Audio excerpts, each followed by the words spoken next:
महेन्द्रको जन्म राजा त्रिभुवन वीरविक्रम शाह र रानी कौशल्या देवीको काखमा भएको थियो। उनी राजा रानीका जेठा सन्तान थिए।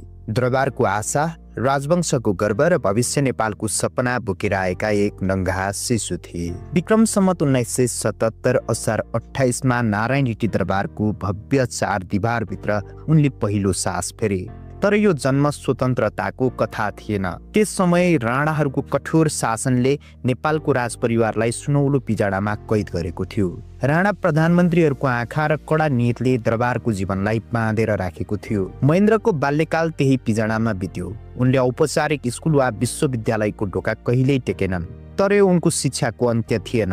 दरबारभित्र निजी शिक्षकहरूको सङ्गतमा उनले ज्ञानको विशाल समुद्रमा डुबुल्की मारे। इतिहासका पानाहरू पल्टाएर उनले शासकहरूको कथा सुने, राजनीतिको सूक्ष्म कला सिके, साहित्यको मिठास चाखे र शासनको आधारभूत सिद्धान्तहरू सिके। यो आत्मशिक्षाले उनको मनमा एउटा दूरदर्शी नेताको बीज रोप्यो, जुन पछि विशाल वृक्ष बनेर फुल्नेछ। उनको यो प्रारम्भिक जीवनले उनलाई किताबी ज्ञानभन्दा परको चेतना दियो।